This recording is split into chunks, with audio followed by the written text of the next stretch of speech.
Hello mga guys, mga kaps na patuloy na sumusubaybay dito sa Nobs Vlog. So magandang araw sa ating lahat. No? Shout out sa lahat ng mga taga-subaybay ko sa iba't ibang panig ng Pilipinas, Luzon, Visayas at Mindanao.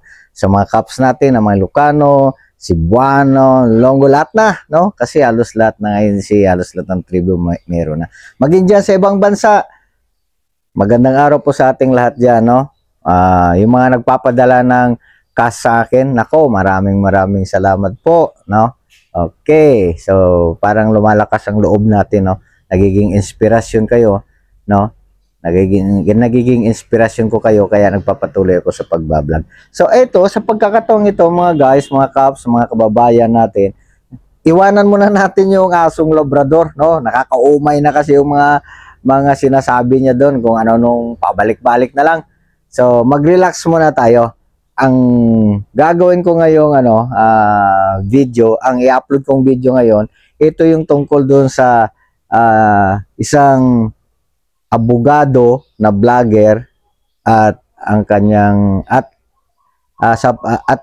kay Congressman Marcolita, ano.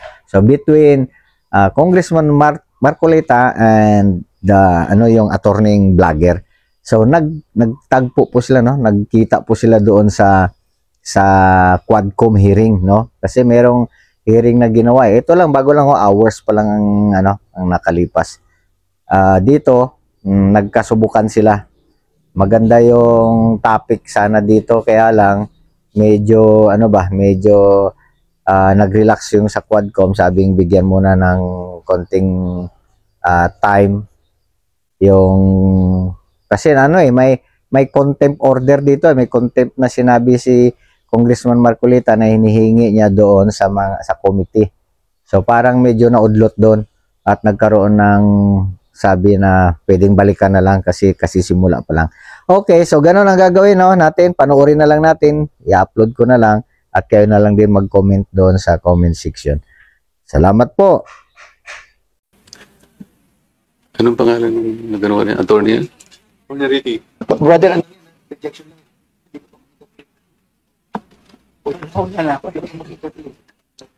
Hindi, tungkol lang sa sinasabi niyang doktrina kanina. Attorney, abogado ka pala na nagtuturo sa Ateneo. At sinasabi mo, ang diferensya ng private sa public figure, pagka public figure ay hindi basta-basta. Kahit nabirahin mo, parang may lisensya ka na, parang gano'n sinasabi mo. Pero pag private, talagang kinakailangan may malis ka agad yun. Siguradong. Kaya lang nung ikaw ay nag-vlog, ito yung title ng vlog mo sa akin eh.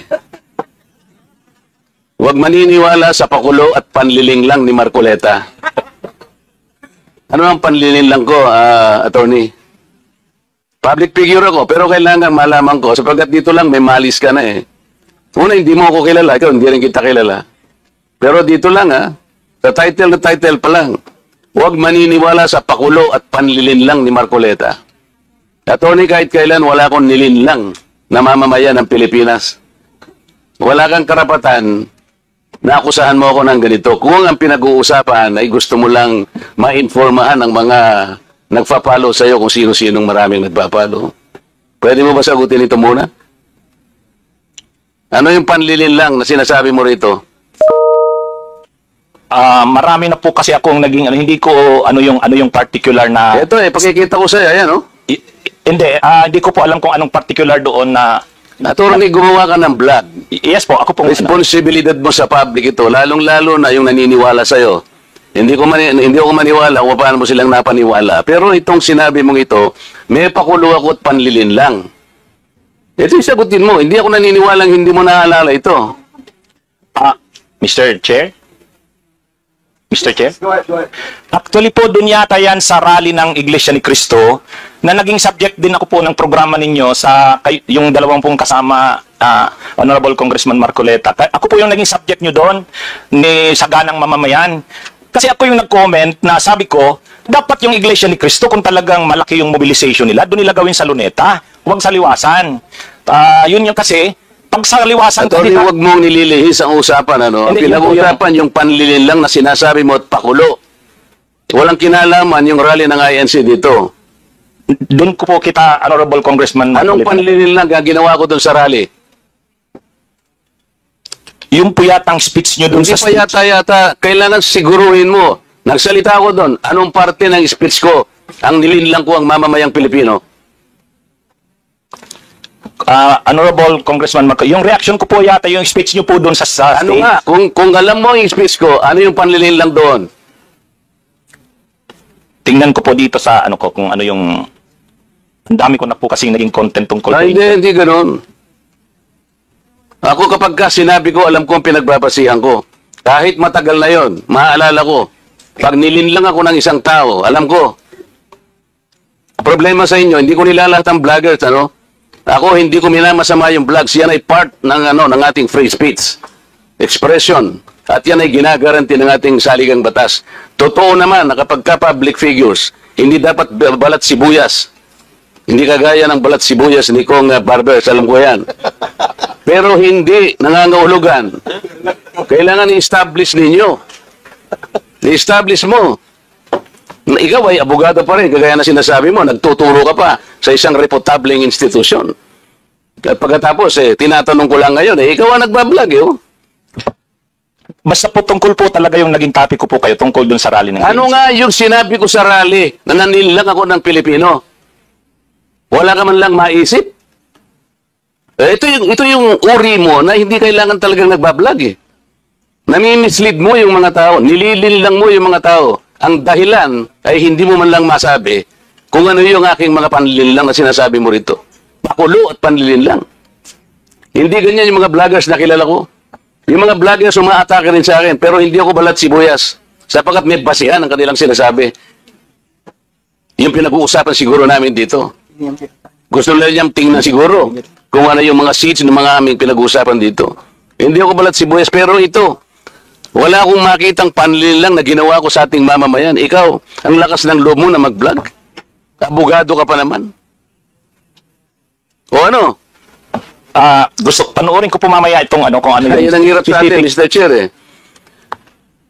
ano po kasi, Isip-isipin mo, bigla ka na lang gagawa ng isang vlog na ngayon ay tatanungin kita ng diretso, wala ka man lang masabi, kahit isang panlilin lang. At ang inaakala mo, baka sakaling doon sa rally. Ibig mo sabihin, naharap ako sa rallyng pagkalaki-laki para manlilang lang ako ng mamamayang Pilipino? Hindi ka karapat-dapat na abogado eh. Hindi ka dapat magturo sa Ateneo. Sinasabi ko sa iyo ngayon. Ako hindi ko inaukusahan ng mga vloggers. Kahit masasakit ang sinasabi nila, ngunit merong basihan. Meron silang pinagmumulan na basihan. Kaya kaya ko na lang siyang i-tolerate, Mr. Chair, yung babaeng yun eh. Pero ikaw, attorney, dahil sa attorney ka, yan ang sinasabi mo, at nagtuturo ka pa sa isang reputable institution, dito lamang sa title mo eh. Huwag maniniwala sa pakulo at panlilin lang ni Marcoleta. Pagkatapos tatanungin kita ngayon, kung anong panlilin lang ang ginawa ko, wala ka man lang masabi. Kaya naman kitang idemanda pero hindi na kita pagtitsagaan eh, kung ikaw lang. Gusto ko lang malaman ng mga tao na walang basihan tong ginagawa mo. Para sa akin, sapat na nakabayaran sa'yo. O total, hindi na siya makakibo, Mr. Chair. Tatigilan ko na siya. And with that, Congressman Marcoleta, that will serve as your time as interpolator. Ang haba ng interpolation mo. But I will not deduct that sa time mo, Congressman Marcoleta. Okay. Attorney Ricky, you still want to pursue your, or that will be it? so yun lang po. Siguro we give you time also to answer back on, baka panoodin mo muna yung mga vlog mo.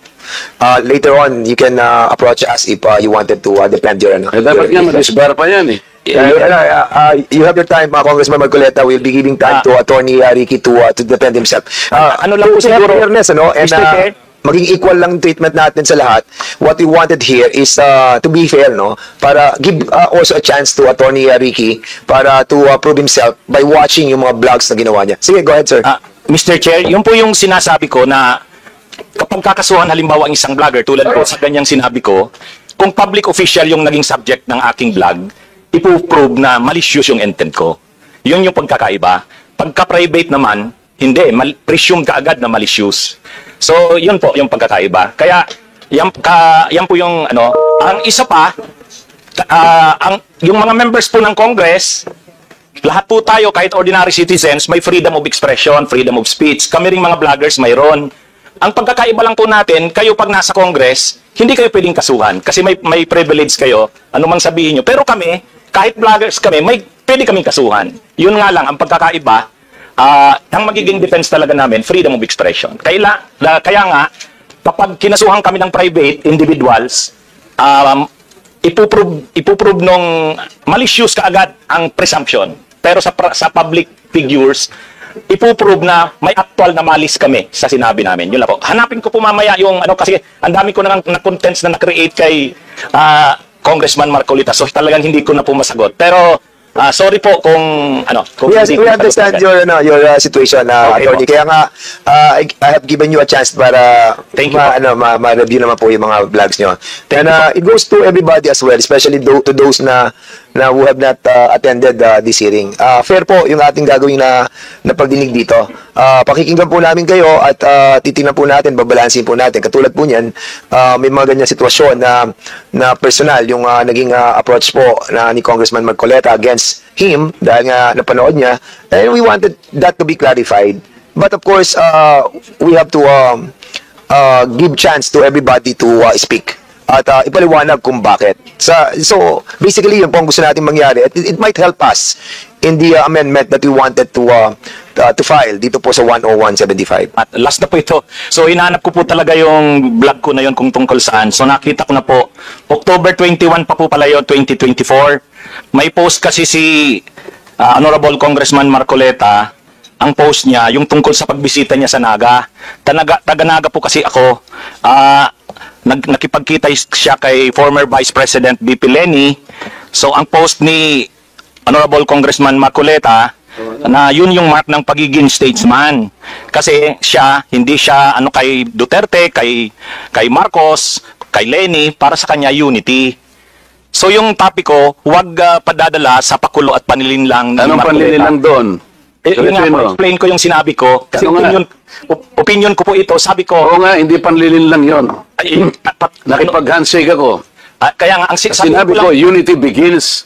sabihin ko lang po handshake. yung sinabi ko doon sa vlog ko. Hindi, panlilinlang ba yun? Mr. Chair, point of order lang po. Para What is the point of order? Point of order po yung hindi, yes, dapat po we, Mr. Chair, Okay.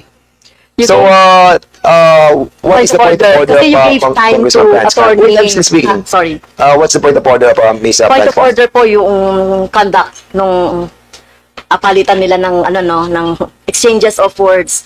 So, you have recognized po Attorney Ricky. So, let him explain before our colleague, I Marcoleta. understand. Okay, I'll be letting- para wait, maging wait, okay. And please I understand address, both of you, please address the chair para hindi po Yeah. nagsasagutan. All right. Thank you. So we'll be letting Attorney Ricky to reply, and then I'll give a chance to Congressman Marcoleta also to ask you as well. Sige. Yes po, Attorney Mr. Ricky. Chair, thank you po. Ang sabi ko lang po, kasi kanina po, tinatanong ako tungkol dun sa vlog ko na yon. Hindi ko talaga maalala sa dami ko ng vlog. So, binasa ko po, pinanood ko. So, tungkol po yung sa post ni Honorable Congressman Marcoleta. Sabi niya, reading from netizens, reactions on my brief and casual meeting with former VP Leni. After my trip to Sipokot, I now realize how really divided our people are. Reaching out to all our leaders can also be personal. Our ability to show our humanity beyond the realm of political. How else are we able to exemplify the true meaning of statesmanship if you refuse to extend your hand to all who wants to grasp it? I believe unity always begins with the handshake. Tapos may picture siya, kasama niya sa PBBM, si Duterte, si Leni, si Sara. Ang reaction ko doon, sabi ko, wag tayong padadala doon sa pakulo na yon at panlilang kasi sabi ko, ang totoong statesman, ang paninindigan niya para sa bayan. Hindi ko nakita kay Congressman Marcoleta na ang mga paninindigan niya sa issue ay para sa bayan. So honest opinion ko po yun. Yung po yung ko. Hindi po ako doon, hindi po malicious yung yung intention ko doon. Mr. Chair, may I react? Yes, of course. Marcoleta now you have the floor. Pinutol mo lang, attorney. Ang kasunod nun, alam mo, tingnan po ninyo yung record ni attorney ni Congressman Marcoleta. Siya yung nagsara sa ABS-CBN. Ang yabang-yabang niya. Yes. Isipin mo, sasabihin mo sa akin, you do not even know the issues. Attorney, alam mo ba yung issue sa ABS-CBN? Yes, yes po. What do you know about it, Mr. Chair? You can reply, Attorney Ricky, please.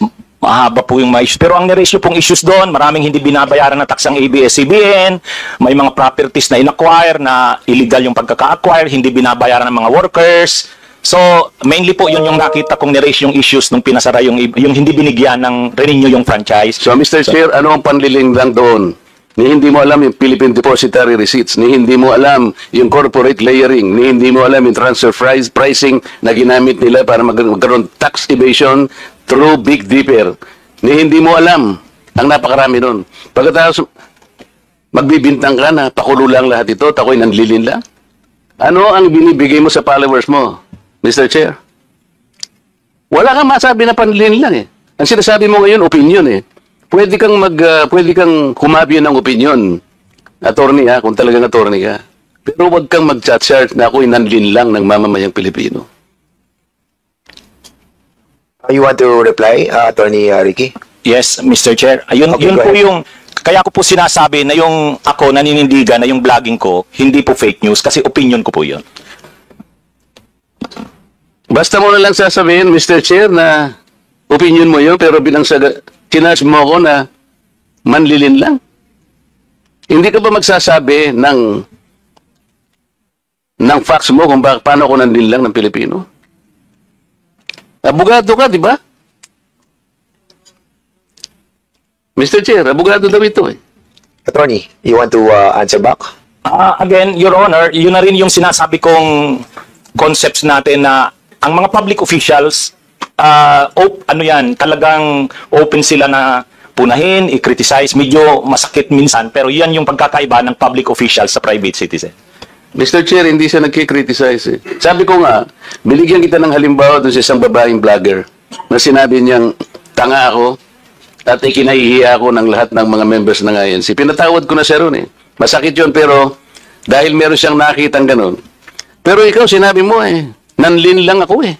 Ngayon ang sinasabi mo, may opinion ka, nanlin lang. Wala kang masabi ngayon kung ano-anong ginawa ko para manlin lang ako ng Pilipino. Hindi ka abogado eh. Hindi opinion ito. Mr. Chair? Yes, sige. Okay na po siguro, kasi marami pa sigurong pag-usapan. Ikaw ang manlin lang. Okay. Thank you so much to both of you. We exhausted that issue and we let the both parties to say their piece.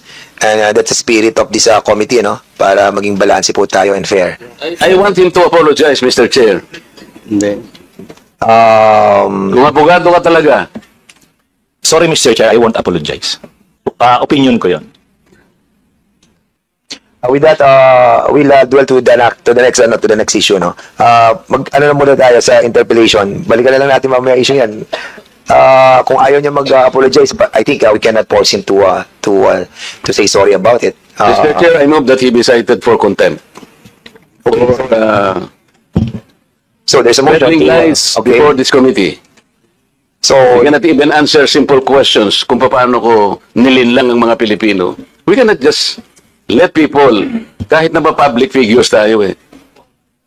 I give him the chance. there's a motion that was moved by Congressman Marcoleta to cite Attorney Ricky in contempt. Unfortunately, Congressman Rodante Marcoleta is not a member of any of this committee. So he cannot move any motion regarding this issue. I'm sorry, Congressman Marcoleta, because I've been informed that you are not a member of any of the committees. And according sa ating rules, hindi po pwedeng mag... Mr. Chair, may I ask my friends in this committee who are well-intentioned enough, and I think they wanted also to protect not only the reputation of this committee, but I think in the interest of truth. With that, Mr. Chairman, siguro, Mr. Chairman, Co-Chair, Hello? Mr. Chair. While, sige, Congressman, Can we table this motion for the meantime and proceed with the interpellation? Yeah. I think we can go back to that motion later, By but others. I think we should discuss that thoroughly, since this will be a contempt order and it will be needing the approval of the members present. So it's already 3 p.m. and we have 11 interpellators. So that is my suggestion, Mr. Chair, with the indulgence of Congressman Marcoleta. The members here have been here since early this morning. So kung pwede, tumuloy na muna tayo sa interpellation, then we'll go back to your motion. no, we cannot go back to the motion unless we will be able to talk to the other members to move for that motion. Then for the But meantime, we'll Mr. be Chair, we asking, table the motion. yes, we will table the motion, and for the meantime, we'll be asking Congressman Plato to proceed with the interpellation. So, Congressman Marcoleta, we'll be giving you a time to convince other members to move that motion. O ayan mga kaps, mga kababayan, mga guys, no? Napanood niyo yung kabuuan. So, pinutol na lang hanggang doon. Anong masasabi nyo tungkol doon sa pahayag ng vlogger na bugado, no? Yan kasi yung bugado na yan, pag nagbablog yan kala mo matalino ba? Saka alam mo, akala niya tama yung ginagawa niya ngayon. Nakasumpong siya ngayon, no? Yari siya ngayon, pangka siya ngayon. So, lahat na ngayon ng mga viewers niya at saka mga followers niya, magdadalawang isip na yan, no? Sa abilidad niya. Oh, ito namang dito naman sa Quadcom naman ng mga committee. Ayan, naipit kayo ngayon. Di kayo makapag-desisyon kaagad, ha? Ayan, ang sinasabi ko dyan, no? Kaya, lahat ng gawin niyo dyan, dapat, maayos, no?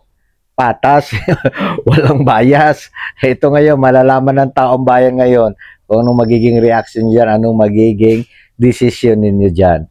Okay? So, kayo mga guys, no, comment lang po sa comment section para malaman natin kung ano po yung reaction ninyo doon. No? So, okay po. Hanggang dito na lang muna. Salamat po sa mga sumusubaybay sa atin. Kung bago ka lang sa channel ko, huwag kalimutang mag-like, subscribe, at click yung notification bell, no, yung button, yung bell doon para ma-update kayo sa lahat ng mga i-upload ko mga video. Nobs Vlogs po lamang. Mabuhay po tayong lahat. Kakampi po nyo sa katwiran. Thank you.